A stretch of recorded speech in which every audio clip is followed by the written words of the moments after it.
debat yang belum menyuarakan suara rakyat ya. Artinya itu mungkin di tataran pemerintahan sih oke. Mulai dari bagaimana pengadaan alutsista, terus yang intinya dari sekian puluh triliun kemarin, bahkan mungkin sekian ratus triliun itu diperuntukkan untuk pengadaan itu. Nah,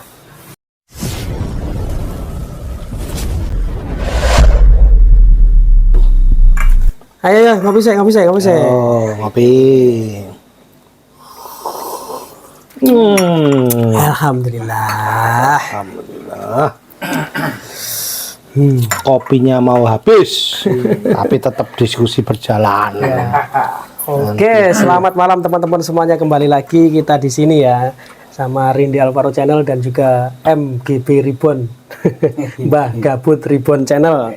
Nah, malam hari ini masih bersama Mbah Gabut dan Pak RT. Iya, kita masih akan membahas sesuatu hal yang lagi hangat ya. Yang terakhir kali kemarin kita juga melihat bersama-sama bagaimana 3 calon atau pasangan calon presiden yang tampil dalam debat yang diselenggarakan oleh KPU ya. Nah, ini dari situ apakah dari Pak RT dan Mbah Gabut sendiri sudah yakinkah dengan pilihannya atau sudah mewakili wargakah pernyataan-pernyataan dari ketiga calon tersebut? Monggo dimulai dari Mbah Gabut, monggo bisa di reaction apa ya namanya ya? Tanggapilah. iya, santai aja Pak. jadi kalau saya kan ini sudut pandang warga ya. Artinya saya bukan relawan salah satu pendukung paslon, tapi warga. Nah, kalau kita ngomong memang kemarin itu ya masih terjadi semacam debat yang belum menyuarakan suara rakyat ya. Artinya itu mungkin di tataran pemerintahan sih oke. Mulai dari bagaimana pengadaan alutsista, terus yang intinya dari sekian puluh triliun kemarin, bahkan mungkin sekian ratus triliun itu diperuntukkan untuk pengadaan itu. Nah, kalau yang mendekati suara rakyat sebenarnya yang paslon 03 gitu. Karena satu mungkin dianya juga mantan kepala daerah ya. Terus kedua yang agak realistis juga terkait dengan serangan cyber. Nah, kalau kita ngomong mulai dari pinjol, judi online, terus teror kayaknya ngena banget. Jadi korban juga. Itu jadi korban. Nah, ini kan sebenarnya yang patut diperhatikan juga oleh pemerintah ini. Karena itu juga merupakan serangan pada negara kita. Nah, jangankan gitu, wong webnya Kemenhan aja jebol, webnya KPU aja jebol. Nah, itu kan juga menjadi satu perhatian sebenarnya, bukan hanya pada sisi pertahanan alutsistanya. Mungkin itu sih kalau dari saya. Nah, ini mumpung masih hangat juga dari pernyataan Mbah Gabut sudah menyangkut dengan aspirasi warga ya. Katanya belum mewakili dari warga sendiri. Ini dari Pak RT sendiri nih. Pak RT ini mungkin punya pandangan tersendiri dari hasil debat kemarin, itu seperti apa mungkin? Ya itu kemarin tuh kita bahas ya bahwa di sini pertahanan itu kan luas. Pertahanan tidak hanya alutsista itu. Dari sini kemarin bahasanya bahkan sampai saya ngomong warga itu perlu dipersenjatai dengan itu tadi cyber ketahanan, bukan dalam arti senjata sulit atau enggak, Tapi tapi bagus itu judulnya. iya, itu ngeri-ngeri juga itu. Nah, itu ya mengenai memang kemarin paslon 03 kan gitu, bahwa sebenarnya kalau saya lagi sebagai RT ya di warga ini, memang warga kita itu juga butuh pertahanan kan gitu, butuh pertahanan, terutama nanti bagi warga-warga yang di perbatasan, bagi warga-warga yang ada di pinggir-pinggir atau di pulau kayak gitu, itu juga dibutuh pertahanan gitu. Dan untuk perang sekarang, melihat sekarang perang Ukraina sama Rusia itu ya, itu kan sekarang perangnya perang canggih. Bener alutsista, tapi alutsista pakai drone, alutsista pakai ini. Terus ini juga perang cyber, perang di media, kan itu kan. Nah, itu kan juga butuh gitu. Dan itu juga butuh dana, juga butuh, maksudnya dana ya dana untuk memintarkan untuk ini. Dan kemarin kok ya saya sepakat kalau untuk pertahanan negara itu ada yang sebagian rahasia, sepakat. Tapi kalau masalah dana ya diflorkan. Dapatnya dana berapa miliar, berapa triliun. Karena apa? Itu kan juga pertanggungjawaban kepada rakyat. Iya, betul. Kan gitu loh. Kan gitu. Ini tadi sudah menyinggung pasangan nomor 3 yang juga mantan kepala daerah. Jangan lupa, yang satu ini juga mantan kepala daerah loh. Iya. Yang dua ada juga mantan kepala daerah, tapi walaupun dia sebagai cawapres. Iya. Kalau melihat dari kemarin juga sudah menyampaikan bahwasanya terkait dengan pertahanan juga sama ya. Itu harus ada keterbukaan begitu dari pasangan nomor 1 maupun dari pasangan nomor 3. Kalau nomor 1 sendiri secara spesifik, apakah sudah mewakili aspirasi masyarakat atau masih dari tataran atas saja, Mbak Gaput? Ya, kalau 01 sih memang karena dia juga akademisi dan juga mantan kepala daerah juga, yang minimal pernah bagaimana sih mengatur sebuah anggaran negara itu dipergunakan untuk apa dan sebagainya. Bahasa kerennya itu mengatur APBD ya, mulai dari APBN, apalagi kalau sudah negara kan APBN. Kalau kita ngomong data yang dirahasiakan, ya memang ada data negara yang harus dirahasiakan, tapi ada juga yang harus keterbukaan publik. Contoh, penggunaannya ini untuk apa aja sih?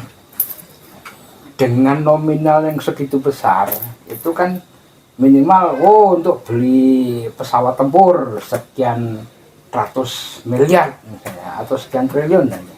Nah, itu kan harus tetap terbuka. Ingat loh ya, negara kita ini negara yang penuh keterbukaan sebenarnya. Beda dengan Amerika yang punya Pentagon. Semua diatur oleh Pentagon. Nah, tapi kalau negara kita, Kementerian Pertahanan ini kan bagian dari pemerintahan. Di situ memang ada TNI, Polri dan sebagainya yang memang harus ada data yang dirahasiakan. Nah, tapi ada juga data yang harus keterbukaan. Lawang Menteri Keuangan aja nyampaikan kok penggunaannya sekian dan sebagainya. Sekecil apapun penggunaan dana negara itu kan pasti warga kan juga butuh. Lawang itu juga hasil pajak kita kok. Artinya saya pun juga bayar PBB misalnya, atau mungkin bayar pajak kendaraan dan sebagainya. Nah, itu kan penggunaannya untuk itu. Ini artinya sudah mengarah ke pemerintahan sekarang. Jangan lupa, pemerintahan sekarang Menteri Pertahanannya adalah pasangan calon nomor 02. Artinya apakah Menteri yang saat ini juga yang pejabat yang menduduki di situ, apakah ini ada sesuatu yang kurang pas atau memang salah di situ untuk keterbukaan sendiri? Ya, kalau saya katakan sih, kalau kita ngomong sebagai warga masih kurang pas. Apa yang harus dirahasiakan, apa yang harus keterbukaan, nah itu kan seharusnya disampaikan. oke lah, ini dana sekian, penggunaannya untuk ini dan sebagainya. Itu kan warga juga butuh tahu. Beda dengan strategis pertahanan misalnya. Nah, kalau strategis pertahanan itu kan memang harus dirahasiakan. Hanya mungkin TNI, Polri itu yang tahu ranah itu. Contoh, mana sih batas-batas negara yang tidak boleh, apa istilahnya kalau bahasa ininya itu zona terlarang. Nah, itu kan kan kita juga harus wajib tahu. Misalnya Pak RT ini sebagai pemangku wilayah, dia tanpa keterbukaan pada warganya tiba-tiba menggaris wilayahnya ini zona terbatas, zona terlarang. Nah, tiba-tiba dana kecil ke sana. Tuh, Pak RT marah-marah. Nah, kan juga salah.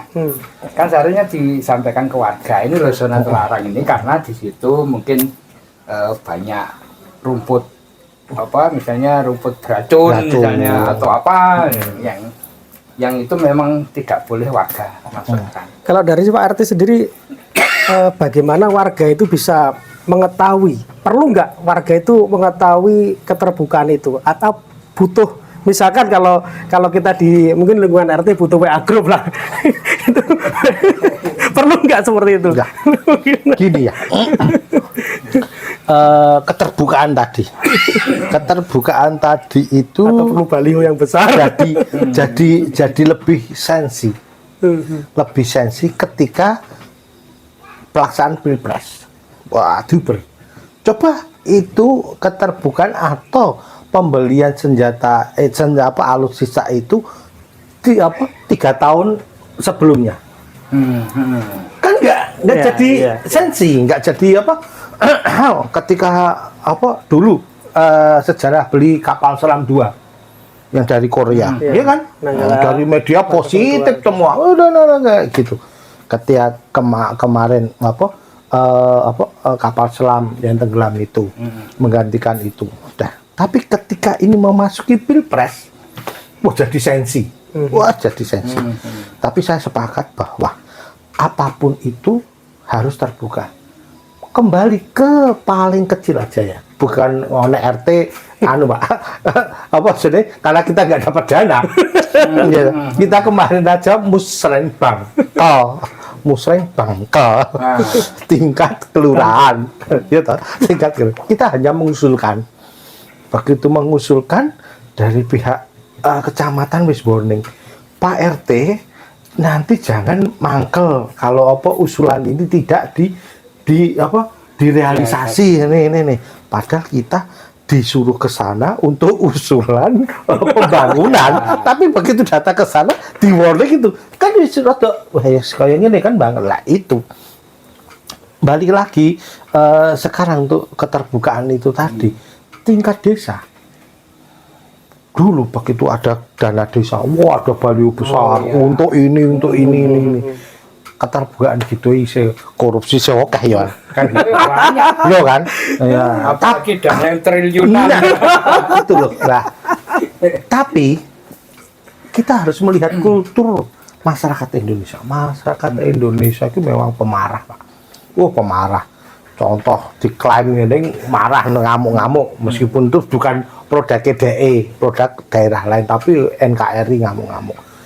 Tapi juga pemaaf ketika aku sedikit salah, klarifikasi nah, apa salah sih? Ya kan gitu. Kepada rakyat diomongi, "Iki lho jane untuk ini." Ya selesai. Tapi nek ora diomong, wah itu rahasia. Masyarakat itu tambah bingung. Bukan tambah bingung, tambah ngejar, apalagi sing jenenge netizen. Iya toh sing jenenge netizen. Wah, dikulik-kulik digoleki kayak gitu loh. Apa salahnya sih? Saya melihatnya kemarin itu.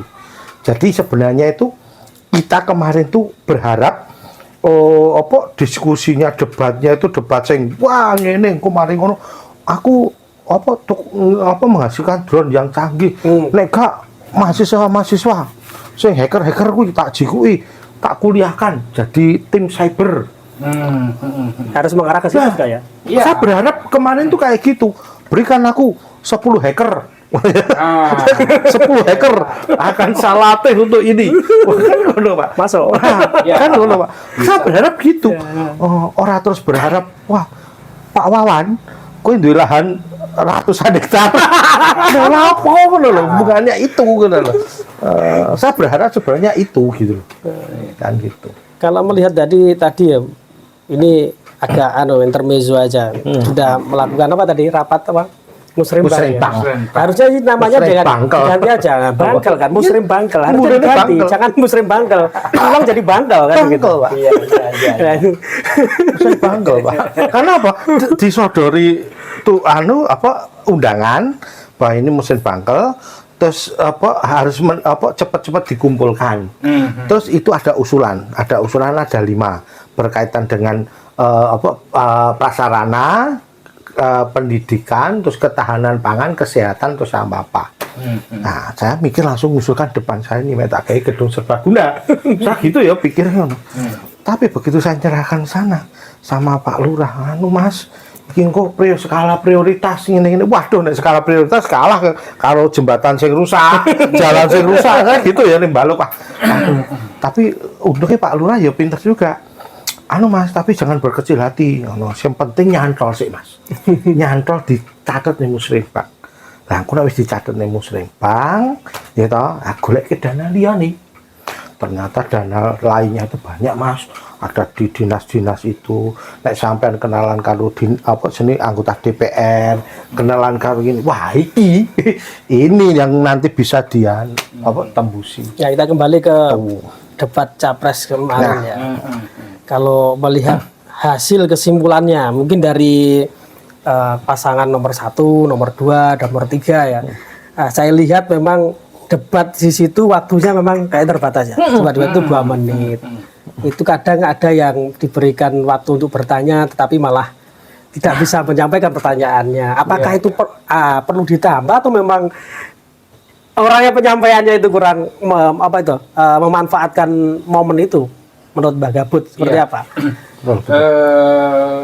Kalau kita ngomong durasi waktu memang ya ada durasinya, artinya mungkin KPU juga dari 2 jam debat itu ada sesi sekian, ada berapa sesi dan sebagainya. Nah, mungkin kalau saya sih diperpendek saja sesinya, jadi bukan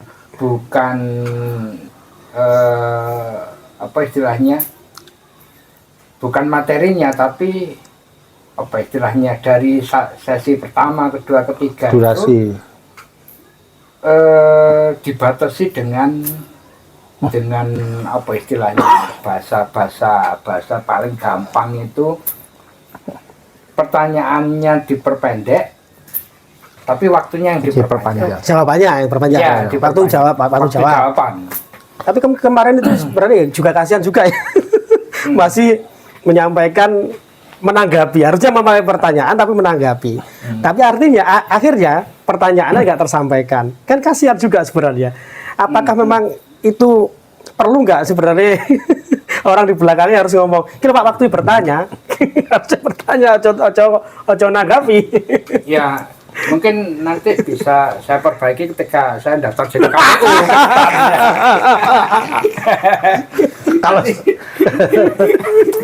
Kalau saya melihatnya gini loh, ya atau mungkin pemilu sekarang ki apa ya? Bahwa ada gregetnya apa enggak ya? Jadi saya melihat itu jangan substansinya ini, tapi begitu masuk ke sana, pertanyaan jadi keliru ngono. Terus melihat sampean ya, wah iki rival iki ngene, iki pertanyaan jadi keliru gitu loh. Sudah panas duluan. Ini sudah panas duluan. Padahal harapannya dari kita itu wah nanti ini ya, pertanyaan ini nanti jawabannya ini atau ini.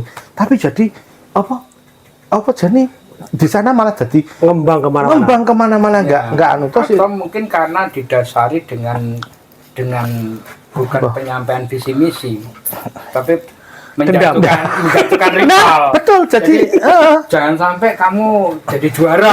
betul gitu. Jadi Bisa jadi ayo, Itu yang mana itu? Ya kan tiga-tiganya sama. Tiga-tiganya juga sama. tak sekat mak. Wes kowe nek tak pertanyaan ini tak kunci ya kayak gitu loh. Aduh. Jadi kembali lagi belum mewakili aspirasi masyarakat. Kalau juga pertanyaan-pertanyaan masyarakat malah semakin penasaran. Masyarakat itu harusnya memilih kemana? Dari beberapa debat ini malah belum mengerucut. Kayak gitu. Tapi kalau melihat survei, survei ini dari beberapa yang berkembang, ini nampaknya yang kita langsung to the point saja. Tadi sudah saya searching di beberapa sosial media begitu. Nomor 2 nampaknya mulai tinggi, walaupun dalam debat kemarin jawabannya ya begitu-begitu aja. Nah, menurut mungkin teman berdua ini seperti apa? Mungkin dari Pak RT nanggapi seperti apa? Kalau melihat survei, apakah survei itu sudah mewakili nggak ini? Nah ya ini, saya bingung kan gitu. Jadi katanya survei itu langsung ke masyarakat kan kayak gitu. Terus hasil kemarin melihat kayak gitu. Tapi ya repot juga ketika melihat ke rakyat kita ya, ke warga kita. Nah, begitu ada tontonan kayak gitu dengan apa? Dengan kualitas kayak gitu, harapan kita, oh kita gini-gini. Tapi ternyata ada sebagian warga itu ya malah berbalik kan gitu. Hasilnya terbukti bukan terbukti, tercermin di survei gitu. Saya tidak mengatakan survei itu juga nggak benar atau nggak apa kan gitu, karena tim mereka itu juga memasang survei sendiri kan gitu. Selama ini ya itu tadi ada berita bukan berita, ada kata-kata rahasia. Ternyata rahasia itu tidak hanya di strategi ketahanan juga pengaman, tapi dari strategi sebuah survei itu ada juga rahasia kan gitu. Seperti ya juga ada yang diflorkan, ada yang tidak. Saya melihatnya itu. Dan di warga saya aja lah, di warga yang dulu banyak yang kubunya Pak Prabowo. Wah, saya dulu dukung Prabowo. Sekarang berbalik gitu. Sekarang berbalik kan gitu. Dukung Timnas. Bang, Dukung Timnas. dukung si Anies kan gitu. Tapi begitu sekarang Anies kayak gini, bingung mereka juga ke tapi mereka belum menentukan. Dia masih bingung itu tadi gitu loh. Tapi kalau melihat sekarang nih Pak Prabowo, Pak Menhan ya, apakah nggak melihat pertahanan dari timnas Indonesia sendiri ya? Kebobolan 5 gol loh Pak. Apakah itu juga masuk dalam rencana pertahanan? Ini yang saya maksud itu belum mewakili suara masyarakat gitu. Artinya hanya kepentingan apa istilahnya institusi. Kalau saya bilangnya institusi ya. Iya. Bukan warga. Kalau warga mungkin salah satunya tadi serangan cyber, mungkin teror WA teror dan sebagainya. Malah seharusnya salah satu apa istilahnya alokasi itu bisa ke BUMN misalnya yang menangani itu.